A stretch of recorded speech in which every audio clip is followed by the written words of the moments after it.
Hello बच्चों, जो हमारा प्रीवियस वीडियो है वो काफ़ी बड़ा हो रहा था, इसीलिए मैंने इसको 2 पार्ट में डिवाइड कर दिया। तो अभी तक हमने देखा था डिस्प्लेसमेंट रिएक्शन तक। अब हम उसका 4th टाइप देखते हैं रिएक्शन का। 4th टाइप क्या था?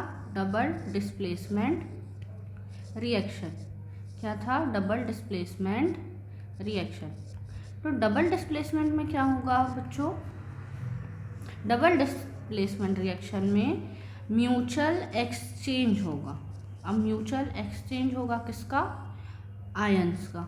Mutual exchange of ions take place. अगर हम इसकी डेफिनेशन देखें सिंपल, तो डबल डिस्प्लेसमेंट की डेफिनेशन हो गई कि mutual exchange of ions take place. Ions क्या करेंगे? आपस में म्यूचुअली एक्सचेंज हो जाएंगे। जैसे फॉर एग्जाम्पल ए बी है एक रिएक्टेंट और एक रिएक्टेंट है हमारे पास सी डी। अब इन लोग आपस में रिएक्ट करेंगे, ये तो क्या बना लेंगे? ए डी बना लेगा और बी सी बना लेगा। तो ये क्या हुआ? ए आके जुड़ गया किससे? डी से, और बी आके जुड़ गया सी से। तो ये क्या करे? आपस में म्यूचुअल एक्सचेंज कर लिया कि तुम हमारे पास आ जाओ, हम तुम्हारे पास आ जा रहे हैं। मतलब कि हम अपने आयन तुम्हें दे रहे, तुम अपने कैटायन हमें दे दो। तो यहाँ पे आयंस का एक्सचेंज हुआ है। ठीक है, एक और इसका एग्जाम्पल देखते हैं जो आपकी बुक में दिया है। सोडियम सल्फेट और बेरियम क्लोराइड की रिएक्शन। ठीक है, Na2SO4 प्लस BaCl2। तो प्रोडक्ट क्या बनेगा? 2NaCl plus barium BaSO4। Na2SO4 क्या है बच्चों? ये है सोडियम सल्फेट। सोडियम सल्फेट और बेरियम क्लोराइड, ये है हमारा बेरियम क्लोराइड। आपस में ये रिएक्ट करे और डबल डिस्प्लेसमेंट हुआ। अभी हमने डिस्प्लेसमेंट रिएक्शन में देखे थे कि एक की ही प्लेस चेंज हुई थी। अब यहाँ डबल डिस्प्लेसमेंट में क्या हुआ है? दोनों की प्लेस चेंज हो गई है। ठीक है, दोनों आयंस की प्लेस चेंज हो गई है। तो ये Na2SO4 में से Na जो है, Na यहाँ आ गया, Na का मॉलिक्यूल, Na जुड़ गया किससे? Cl से, और Ba जुड़ गया हमारा SO4 से। तो इनने क्या बना लिया? आपस में आयन का एक्सचेंज करके NaCl मतलब सोडियम क्लोराइड, सोडियम क्लोराइड, और BaSO4 बेरियम सल्फेट। अब जो बेरियम सल्फेट है, यहाँ पे रिएक्शन में बेरियम सल्फेट का वाइट प्रेसिपिटेट मिलेगा। क्या मिलेगा बच्चों? हमें यहाँ पे वाइट प्रेसिपिटेट मिलेगा। हमने स्टार्टिंग में बात की थी प्रेसिपिटेशन, जब रिएक्शन कंप्लीट होती है तो उसके इंडिकेटर क्या क्या थे हमारे? तो हीट था, फिर गैस रिलीज थी, कलर चेंज था, और एक था प्रेसिपिटेशन का फॉर्म हो जाना। अगर प्रेसिपिटेशन में बन जाता तो हम समझ जाते हैं कि हमारी रिएक्शन क्या हो गई है? कंप्लीट हो गई है। तो डबल डिस्प्लेसमेंट रिएक्शन में क्या होगा कि जो हमारा प्रेसिपिटेशन फॉर्म होगा, सोडियम सल्फेट जब बेरियम क्लोराइड से रिएक्ट किया तो NaCl बना। NaCl यहाँ पे एक्वस फॉर्म में रहेगा, सॉल्यूशन के फॉर्म में रहेगा, और वहाँ पे बेरियम सल्फेट का जो वाइट PPT जो है वो सॉलिड फॉर्म में रहेगा, और वो क्या होगा? सेडिमेंट हो जाएगा। तो प्रेसिपिटेशन रिएक्शन मेनली क्या होती है? मतलब बेसिकली अगर हम बात करें प्रेसिपिटेशन रिएक्शन में, तो क्या होता है प्रेसिपिटेशन रिएक्शन में कि हमारा एक एक्वस सॉल्यूशन रहता है PPT फॉर्म में। शॉर्ट में लिख रही हूँ, PPT मीन्स प्रेसिपिटेशन।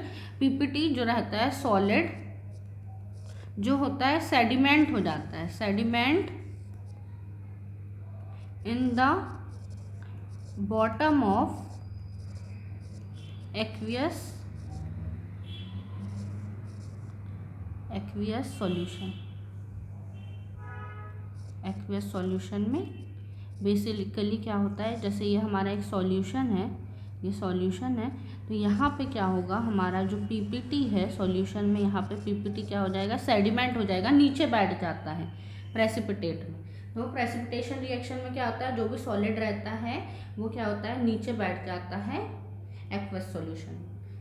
तो यहाँ पे जो डबल डिस्प्लेसमेंट रिएक्शन था, तो डबल डिस्प्लेसमेंट रिएक्शन में बच्चों म्यूचुअल एक्सचेंज होता है आयन का, दोनों अपनी क्या कर लेते हैं, प्लेस चेंज कर लेते हैं। एक कहाँ चला गया, एक ने अपने प्लेस चेंज करके डी के पास चला गया और बी ने अपनी प्लेस चेंज करके सी के पास चले गया। ठीक है, तो ये था डबल डिस्प्लेसमेंट रिएक्शन का एग्जाम्पल। अब हमारी जो लास्ट रिएक्शन है जो हमारी बुक में है, रेडॉक्स रिएक्शन, टाइप्स में redox reaction.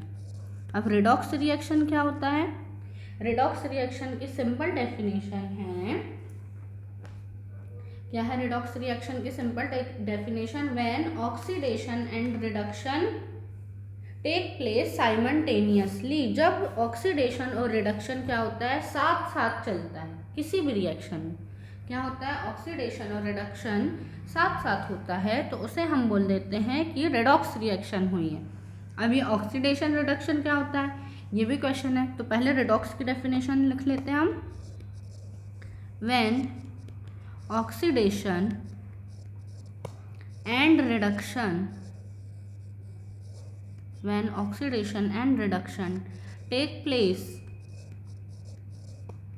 simultaneously in any reaction, किसी भी रिएक्शन में अगर ऑक्सीडेशन और रिडक्शन साथ साथ चल रहा है तो उसे हम बोलेंगे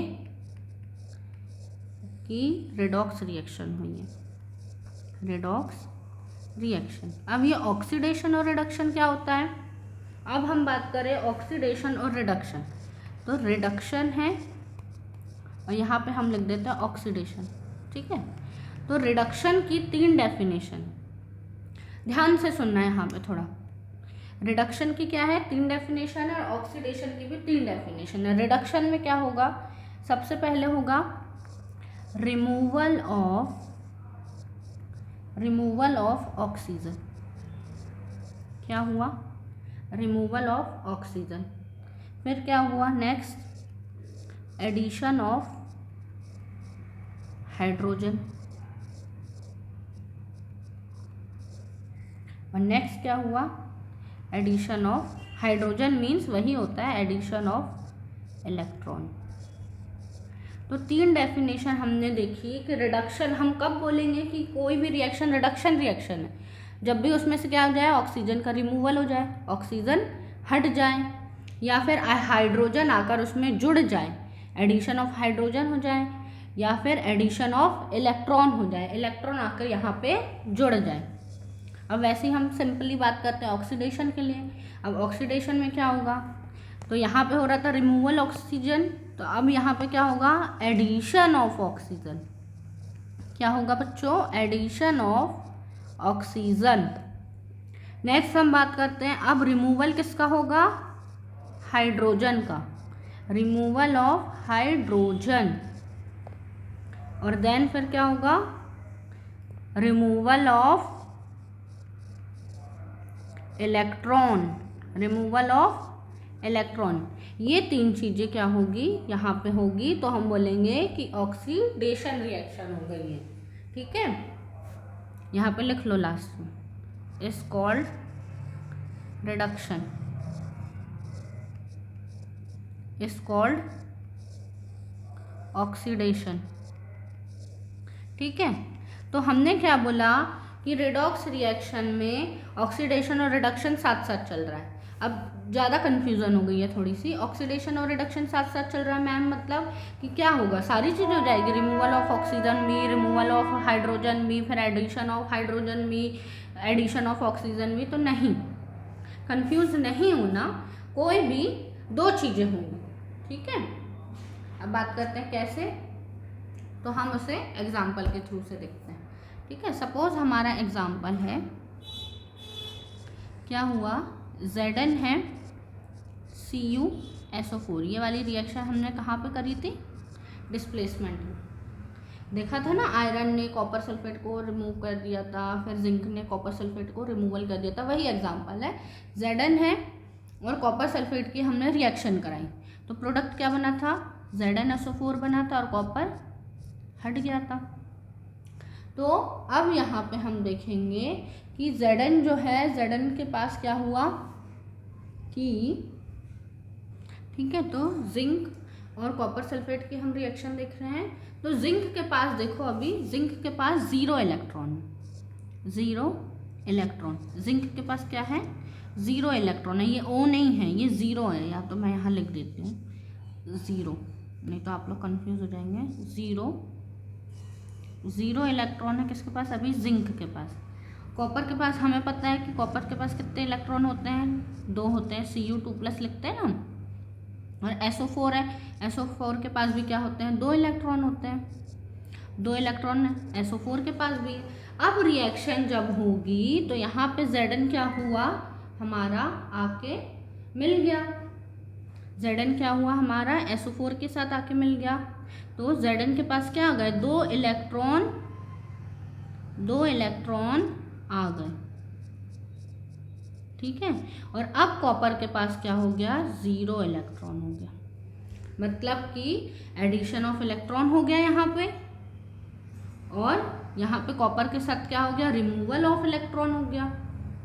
तो मतलब कि यहाँ पे दोनों रिएक्शन क्या हुई, साथ साथ हुई। हमने बात कर रहे थे रिडक्शन में एडिशन ऑफ इलेक्ट्रॉन होगा, तो जिंक के साथ क्या हो गया, इलेक्ट्रॉन ऐड हो गया, 2 इलेक्ट्रॉन आ गए, पहले 0 थे, अब यहाँ पे 2 इलेक्ट्रॉन आ गए। और अगर हम कॉपर सल्फेट की बात करें कॉपर के साथ, तो ये रिमूवल ऑफ इलेक्ट्रॉन हो गया, मतलब ऑक्सीडेशन हो गया है। यहाँ से उसके बाद 2 इलेक्ट्रॉन थे, वो चले गए हैं, और कॉपर के पास अब 0 इलेक्ट्रॉन हो गए। तो क्या हुआ कि ये जो Cu था, कॉपर था जिसके पास 2 इलेक्ट्रॉन थे, इसके जो 2 इलेक्ट्रॉन हुए वो क्या हो गए, रिमूव हो गए, मतलब कि हट गए, ठीक है। और Zn था, Zn के पास क्या हुआ, 2 इलेक्ट्रॉन जो हैं वो आ गए, है ना। तो क्या करेंगे हम, बोलेंगे कि जो रिड्यूसिंग एजेंट है, रिड्यूसिंग एजेंट क्या हो गया हमारा, हो गया Zn। और ऑक्सीडाइजिंग एजेंट जो है वो क्या हो गया हमारा, ऑक्सीडाइजिंग एजेंट जो है वो क्या हो गया हमारा, कॉपर हो गया, ठीक है, क्योंकि कॉपर का ऑक्सीडेशन हो गया, ठीक है। तो ये था हमारा रिडॉक्स रिएक्शन का एग्जाम्पल, जिसमें ऑक्सीडेशन और रिडक्शन क्या होता है, साथ साथ चलती है। तो बच्चों हमारे सिलेबस में बेसिकली हमें 5 टाइप की ही रिएक्शन दी थी। सबसे पहले हमने पढ़ा था, एक बार मैं आपको फिर से रिवाइज करा देती हूँ कि हमने आज स्टार्टिंग में क्या करा। यहाँ पे आप अगर पिक्चर के फॉर्म में देखेंगे टाइप ऑफ रिएक्शन में, सबसे पहले यहाँ सिंथेसाइज लिखा है, यहाँ से हम कॉम्बिनेशन भी बोल सकते हैं। कॉम्बिनेशन में क्या हुआ, A + B आपस में मिला तो AB बना दिया। फिर डिकम्पोजिशन में एक हमारा रिएक्टेंट था वो ब्रेक होकर 2 या 2 से ज़्यादा प्रोडक्ट बना दे रहा था। फिर सिंगल रिप्लेसमेंट, मतलब कि हमारा डिस्प्लेसमेंट रिएक्शन है, यहाँ पे डिस्प्लेसमेंट रिएक्शन है। तो डिस्प्लेसमेंट में क्या हुआ था, ये AB था एक रिएक्टेंट और C था, तो C ने आके क्या किया, यहाँ पे B को रिप्लेस कर दिया। यहाँ पे देख रहे हैं आप, AC बन गया और B अलग हो गया। फिर डबल डिस्प्लेसमेंट में क्या हो रहा था, म्यूचुअल एक्सचेंज कर रहे थे, A चला गया C के पास, B चला गया D के पास, तो AC और BD फॉर्म हो गए। यही में वही हमने टाइप ऑफ रिएक्शन देखे थे, कॉम्बिनेशन रिएक्शन, जब कुछ कंबाइन होते हैं 2 रिएक्टेंट, मतलब मोर देन 1 रिएक्टेंट कंबाइन होते हैं तो वो प्रोडक्ट फॉर्म करते हैं, तो कॉम्बिनेशन रिएक्शन। डिकम्पोजिशन में ब्रेक होते हैं। डिस्प्लेसमेंट में फिर हमने बात करी थी कि डिस्प्लेस हो जाते हैं, डबल डिस्प्लेसमेंट में म्यूचुअल एक्सचेंज होता है। फिर रिडॉक्स रिएक्शन में देखा हमने कि ऑक्सीडेशन और रिडक्शन साथ साथ चलता है, ठीक है। अब हमारे जो बुक का अगर हम बात करें NCERT 10th का, तो लास्ट टॉपिक बचता है बच्चों हमारा, एक बचता है करोजन, ठीक है, एक बचता है हमारा करोजन और एक बचता है रेंसिडिटी, ठीक है। तो अभी करोजन और रेंसिडिटी क्या होता है, तो करोजन क्या होता है बच्चों, करोजन में जब भी हमारा कोई मेटल रहता है, ठीक है, तो मेटल क्या होता है, वो अपने सराउंडिंग से या एनवायरनमेंट से मेटल में क्या होने लगता है कि मॉइस्चर, ठीक है, या फिर किससे हमारे आसपास मॉइस्चर है, एसिड है, तो उसका जब भी अटैक होता है मेटल्स पे तो क्या होता है, वो करोड होने लगता है, संक्षार होने लगता है, मतलब कि खराब होने लगता है। उसी को हम क्या बोल देते हैं, करोजन बोल देते हैं। फिर से मैं एक बार बता रही हूँ कि जब भी मेटल पे कोई भी सब्सटेंस आसपास के, जैसे मॉइस्चर हो गया, एयर या एसिड से क्या होता है, अटैक होता है, उसके कारण वो क्या होता है, खराब होने लगती है मेटल, उसमें कुछ चेंजेस आ जाते हैं, संक्षारण होने लगता है, तो उसे हम बोलते हैं कि करोड हो गया है या फिर करोजन हो गया है। जैसे कि अगर अपन एग्जांपल की बात करें तो सिल्वर है, अगर हम उसको सिल्वर की जो भी हमारे ज्वेलरी रहती है या हमारी मेटल सिल्वर की बात करते हैं, अगर वो बहुत दिनों तक बाहर पड़ी रहेगी या गीली मॉइस्चर में रहेगी तो उसमें ब्लैक ब्लैक कोटिंग आ जाती है, वो काली पड़ने लगती है, चांदी हम बोलते हैं ना, चांदी काली पड़ गई है, मतलब कि उसमें करोजन हो गया है।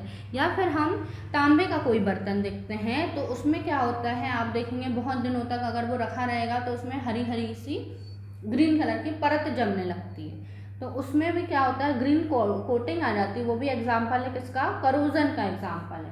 फिर अगर हम लोहे की बात करें, जो आयरन है, आयरन में जो जंग लग जाता है, हम बोलते हैं ना लोहे में जंग लग गया है, मतलब कि वो खराब होने लगता है, उस ब्राउन कलर की पपड़ी जम जाती है। यहाँ आप पिक्चर में देख सकते हैं कि ये हमारे पास एक ताला था लोहे का, और ये कुछ टाइम बाद आयरन, मतलब उसने पानी लिया, मॉइस्चर और एनवायरनमेंट से, एयर से रखे रखे वो क्या हो गया, करोड हो गया, खराब हो गया।